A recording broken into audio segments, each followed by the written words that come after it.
হাট আগে যেমন রোজ বসতো এখন কিন্তু রোজ বসে না। Hello and welcome back to my channel explore with Suhani. এখন আমি আছি সোনাঝুরির হাটে, আর এই আজকের ভিডিওটা সোনাঝুরির হাট নিয়ে। তো দেখতে থাকুন আমার পুরো ভিডিওটা, অনেক ডিটেলসে দেখাবো পুরো সোনাঝুরির হাটটা। শান্তিনিকেতনে গিয়ে যেখানে না ঘুরলে ঘোরাটা অসম্পূর্ণ থেকে যায় সেটা হলো সোনাঝুরির হাট। এখানে ঢুকে যেদিকেই চোখ যাবে দেখতে পাবেন অনেক অনেক দোকান, যেগুলোতে বিক্রি হচ্ছে জামা কাপড় থেকে শুরু করে পোড়ামাটির জিনিসপত্র সহ আরো অনেক কিছু। এখানে ঢুকেই প্রথমে একজন আমাকে হাত ধরে টেনে নিলেন তাদের সাথে নাচ করার জন্য, কিন্তু আমার তো নাচ জানা নেই, তাই তাদের দেখে কিছুটা তাদের মতন করারই চেষ্টা করছিলাম। তবে মাথায় একটা কলসির অভাব বোধ করছিলাম।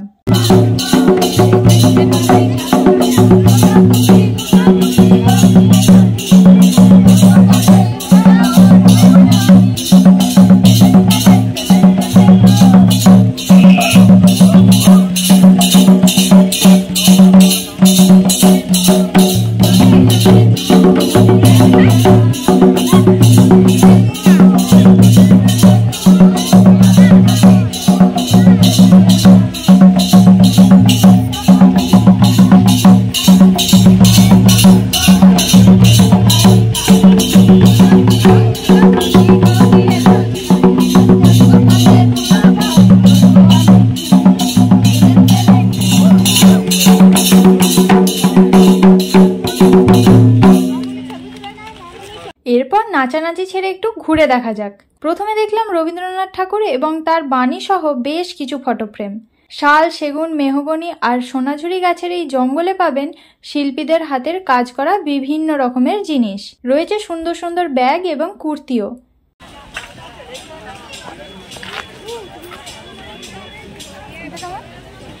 তারপর দেখলাম সুন্দর সুন্দর হার এবং একদম নতুন রকম চুড়ি। তার মধ্যে পছন্দ হলো আমার এই চুড়িগুলো, কিনে ফেললাম। আর এই দেখুন এত এত কালেকশন।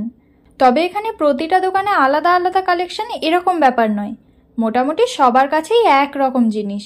মানে ধরুন যারা শাড়ি বিক্রি করছেন ওনাদের সবার মোটামুটি এক কালেকশন, যারা কুর্তি বিক্রি করছেন তাদের সবারও মোটামুটি একই কালেকশন।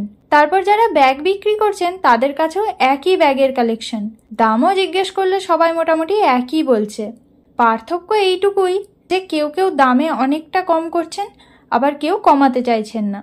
তবে কোয়ালিটি একদম দুর্দান্ত।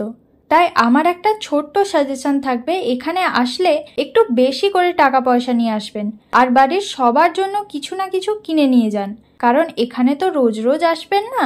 তাই এক তো স্মৃতি হিসাবে কিছু কিনে নিয়ে যান, আর দ্বিতীয়ত কোয়ালিটি অসাধারণ।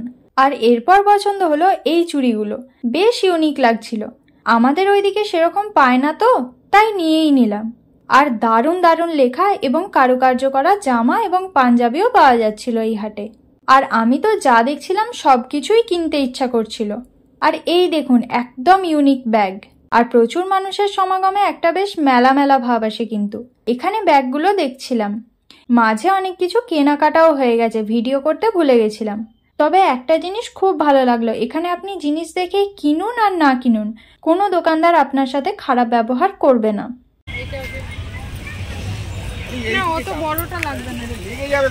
এবার একটা রেস্টুরেন্টে গিয়েছিলাম খেতে, কারণ শুধু শপিং করে পেট ভরবে না। তখন বাজছিল মোটামুটি 2:50 মতন, আর পেয়েছিল প্রচন্ড পরিমাণে খিদে।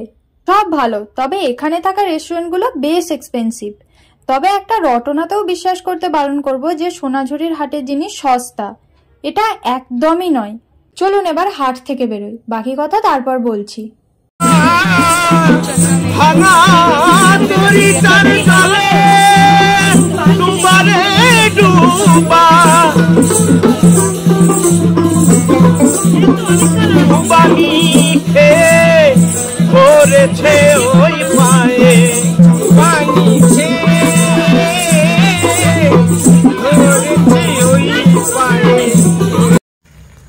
এই যে সব টাকা শেষ।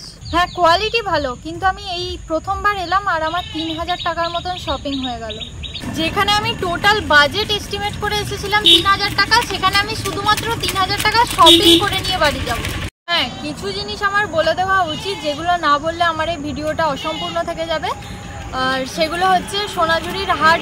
আগে যেমন রোজ বসতো, এখন কিন্তু রোজ বসে না। এখন শুধুমাত্র শনিবার রবিবার দারুণভাবে হাট বসে, আর শুক্র থেকে সোম হাটটা বসে, মানে শুক্র শনি রবি সোম 4 দিন। আর এই হাটটা থাকে কিন্তু দিনের আলো যতক্ষণ থাকে, কারণ ওখানে কোনো লাইটের ব্যবস্থা নেই। দিনের আলো যখন শেষ হয়ে যায় তখন হাটটাও উঠে যায়। তো আপনারা আসলে 10টা থেকে 4টের মধ্যে আসার চেষ্টা করবেন। তো এই ভিডিওটা এখানেই শেষ করছি। ভালো লাগলে অবশ্যই একটা লাইক কমেন্ট শেয়ার করে দেবেন, আর যারা চ্যানেলে নতুন তারা অবশ্যই সাবস্ক্রাইব করে পাশে থাকা বেল আইকনটাকে ক্লিক করে দেবেন, যাতে আমার সব ভিডিওর আপনারা আপডেট পান। আর ফেসবুক পেজ থেকে দেখলে অবশ্যই পেজটাকে একটা ফলো করে দেবেন। দেখা হচ্ছে আবার পরের ভিডিওতে। আজকের মতো টাটা।